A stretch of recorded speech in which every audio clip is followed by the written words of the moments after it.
Jets laying 6. I know there's some 6.5s out there. This was actually 7 on the look ahead. Minus 270 on the money line for the Jets, plus 220 for the Patriots. 38.5 is the total. Whether you want to look at betting splits or folks that give out their picks or other betting shows, the Jets seem to be not a public team, but they're definitely a popular team amongst the sharps in the community, Sean. Yeah, I think you have a strong rookie head coach trend. Yes. I think in general, the Patriots playing these kind of close drag out, knockout games are interesting. I know the Jets have struggled against the run. The Patriots kind of need to run the ball to have success. I think they might have some success there, but I do think what the Seahawks showed the Jets last week is you can throw the ball. Against this Patriots team is that you can throw the ball. And I think that's the part where the Jets maybe have a chance here, and combine everything together. Yeah, if you listen to the Thursday Night Prop Show, 1, Boston Capper, hilarious as always. 2, he hates the Patriots still, and pointed out they continue to get banged up on the offensive line, continue to really be thin up there, and defensively. Yeah, and defensively they're missing some guys. Jets linebacker Jermaine Johnson, he's out for the season, so I do think. In the middle there, Hunter Henry could get a little bit of his, maybe Ramondre. Okay. But I like how you're putting the hands out for this. Well, yeah, getting some, I need a telestrator in here, Ryan. We got to track down a telestrator.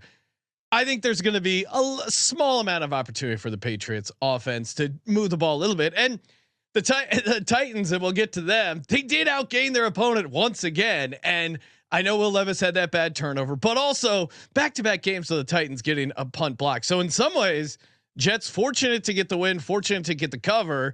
If you watch that game, I understand Will Levis sucks. We'll get to that later, but this is a horrible situation for the Pats, Ryan. If you recall, when I was breaking down of why I like the Bucks against the Lions, coming off an overtime game, I think especially early in the season, where maybe the conditioning's not quite there 100%. You're still getting back into game form in September. I think it matters even more. And you throw that on top of Patriots played multiple possessions in overtime, and they are now playing Thursday. Teams playing a Thursday game coming off an overtime game, 5-24 ATS, and they're on the road. Like, there are just so many, and you have a rookie head coach making his first Thursday night game on a short week. I understand it doesn't feel great to back Robert Saleh, laying a big number.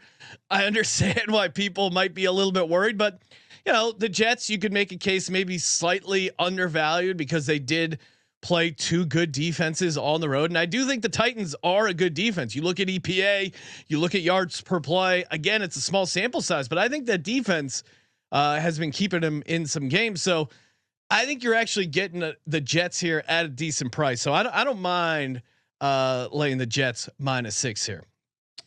I do think Tennessee makes it difficult to run the ball, which is what the Jets probably need to do. But I also think that the Patriots, I think we're going to see a similar game plan as Seattle against this Patriots defense. And I've been investigating Mike Williams ladders, maybe Breece Hall receiving ladders. It just seems like it's going to be one of those games where home opener for the Jets. It does feel like Christian Gonzalez sits on Garrett Wilson. I wouldn't be playing any Garrett Wilson overs, but Alan Lazard, I like first touchdown, maybe some Alan Lazard. If you like Mike Williams, I think this could be a game for him. I'm just sensing this is like the first dud game for the Patriots, where we're like, oh yeah, this was the team that was projected to have the most.